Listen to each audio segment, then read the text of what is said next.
ಹೇಳ್ಬೇಕಂದ್ರೆ ಎಷ್ಟೋ ಜನ ಆರೋಗ್ಯಕ್ಕೋಸ್ಕರ ಬರ್ದಾಡ್ತಾರಂತ ನಮಗೆ ಗೊತ್ತಾಯ್ತು 14 ತಿಂಗಳ ಹಿಂದೆ. ಅಂದರೆ ಆರೋಗ್ಯ ಎಲ್ಲಿಂದ ಸಿಗುತ್ತೆ ಅನ್ನೋದು ಮೂಲ ಸರ್ ಆರೋಗ್ಯ ಬೇಕಂದ್ರೆ ಬ್ಲಡ್ ಸರ್ಕ್ಯುಲೇಷನ್ ಬೇಕಂತ ಅರ್ಥ ಮಾಡಿಸಿದ್ರು.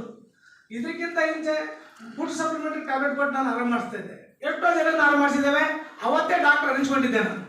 ಆದರೆ ಈ ಇಂಡಸ್ಟ್ರಿಯಲ್ಲಿ ಬಂದ ಮೇಲೆ ಸರ್ ಮೂಲ ಇಲ್ಲಿದೆಪ್ಪ, ರೋಗದ ಮೂಲನ ನೀವು ತಿಳ್ಕೊ, ಆ ರೋಗದ ಮೂಲಕ್ಕೆ ನೀವು ಔಷಧ ಕೊಡೋಣ, ನೀವು ಕೈ ತೋರಿಸಿ ನಾವು ನಿಮ್ಮ ಜೊತೆಗಿದ್ದ ಅಂತ ಅವತ್ತು ಹೇಳಿದ್ರು.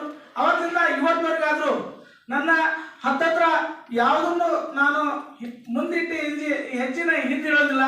ಯಾಕಂದರೆ ನಾನು ಭಾಳ ನನ್ನ ಪೂರ್ತಿಗೆ ನಾನು ಹೇಳ್ಬೇಕಂದ್ರೆ ನಾನು ಯಾವತ್ತೂ ಯಾರಿಗೂ ಸಾಲ ಮಾಡಿಲ್ಲ. ಒಳ್ಳೆಯದು, ನಾನು ನೇರವಾಗಿ ಹೋಗ್ತೇನೆ, ನೇರವಾಗಿ ಸಿಸ್ಟಮ್ ಥ್ರೂ ಸಿಸ್ಟಮ್ ಬ್ರೇಕ್ ಮಾಡ್ಕೊತ ಹೋಗೋದಿಲ್ಲ.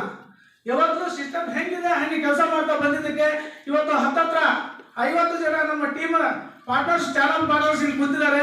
ಅದು ನನಗೆ ಹೆಮ್ಮೆ ಆಗ್ತಾ ಇದೆ. ಹುಬ್ಳಿ ಮಾರ್ಕೆಟ್ 60 ಜನ ಇದ್ದಾರೆ. ಹುಬ್ಳಿ ಪ್ರೋಗ್ರಾಮ್ ಅನ್ನ ಮಾಡ್ಬೇಕಂತ ನಾವು 6 ತಿಂಗಳಿಂದ ಸರ್ಗೆ ಹೇಳ್ತಾ ಇದ್ವಿ. ಸರ್ ಹುಬ್ಳಿ ಪ್ರೋಗ್ರಾಮ್ಗೆ ನಮಗೆ ಅವಕಾಶ ಕೊಡಿ, ಯಾಕಂದ್ರೆ ನಾವು ಶಿವಮೊಗ್ಗ ಬರ್ಲಿಕ್ಕೆ ಒಂದು ಸ್ವಲ್ಪ ತ್ರಾಸ ಆಗ್ತಾ ಇದೆ. ಯಾಕಂದ್ರೆ ಈ 50 ಜನ ಅಲ್ಲಿ ಕರ್ಕೊಂಡು ಹೋಗ್ಲಿಕ್ಕೆ ಅವ್ರನ್ನ ಬೆಳಿಗ್ಗೆ 4 ಗಂಟೆಗೆ ಎಬ್ಬಿಸ್ಬೇಕಾಗಿತ್ತು. ನಾವು 4 ಗಂಟೆಗೆ ಎಬ್ಬಿಸ್ಬೇಕಾದ್ರೆ ಅದು ಅಸಹ್ಯದ ಕೆಲಸ. ಯಾಕಂದ್ರೆ ನಮಗಂತೂ 24 ತಾಸು ನೀವು ಮ್ಯಾಟ್ರಸ್ಸೇ ಮಾತಾಡಿ, 24 ತಾಸು ಬೆಂಕಿ ಹಚ್ಚಿಬಿಟ್ಟಿದ್ದಾರೆ. ಆ ಬೆಂಕಿನ ಎಷ್ಟೋ ಮಂದಿಗೆ ಹಚ್ಚಿದ್ದೇವೆ ನಾವು ಆಲ್ರೆಡಿ. 25 ಹಚ್ಚಿಬಿಟ್ಟಿದ್ದೇವೆ. 25 ಜನಕ್ಕೆ ಆಲ್ರೆಡಿ ಬೆಂಕಿ ಹಚ್ಚಿದ್ದೇವೆ.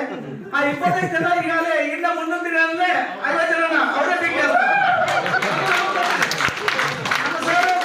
ನನಗೆ ಅರ್ಥ ಮಾಡಿಸಿದಿಷ್ಟೇ, ನೋಡಪ್ಪ 2 ವರ್ಷ ನನ್ನ ಜೊತೆಗಿರು, ನೀನು ಏನು ಅನ್ಕೊಂಡಿದ್ದೆ ಅದಕ್ಕಿಂತ 10 ಪಟ್ಟು ಬೆಳೆದು ತೋರಿಸ್ತೀಯ ಅಂತಂದು ಹೇಳಿದ್ದಾರೆ. ಅದನ್ನೇ ನಾನು ಹೇಳ್ತಾ ಇದ್ದೇನೆ. ಇವತ್ತು ನಾನು 2 ವರ್ಷ ಇರೋರ ಜೊತೆಗೆ ನನ್ನ ಜೊತೆಗೆ ಒಂದು 200 ಜನ, ನನ್ನ ಜೊತೆಗೆ 200 ಜನ 2 ಲಕ್ಷ ತಗೊಂತಾರಂತ ಸರ್ಗೆ ಭರವಸೆ ಕೊಡ್ತೇನೆ. ಯಾಕಂದ್ರೆ ಆ ರೀತಿ ನಾವು ವರ್ಕ್ ಮಾಡ್ತಾ ಇದ್ದೇವೆ. ಅದು 100% ಆಗಿ ಸಕ್ಸಸ್ ಆಗುತ್ತೆ. ಇನ್ನೊಂದು 2-3 ತಿಂಗಳಲ್ಲಿ ಅದರ ರಿಸಲ್ಟು ಸರ್ಗೆ ಕಾಣಿಸುತ್ತೆ ಅಂತ ಹೇಳ್ತಾ ಇವತ್ತಿನ ಈ ಅವಕಾಶ ಕೊಟ್ಟಿದ್ದಂತ ನಮ್ಮ ಗುರುಗಳಿಗೆ ವಂದಿಸ್ತಾ, ನಮ್ಮ ಉಮೇಶ್ ಸರ್ಗೆ ವಂದಿಸ್ತಾ, ಥ್ಯಾಂಕ್ ಯು ಸೊ ಮಚ್.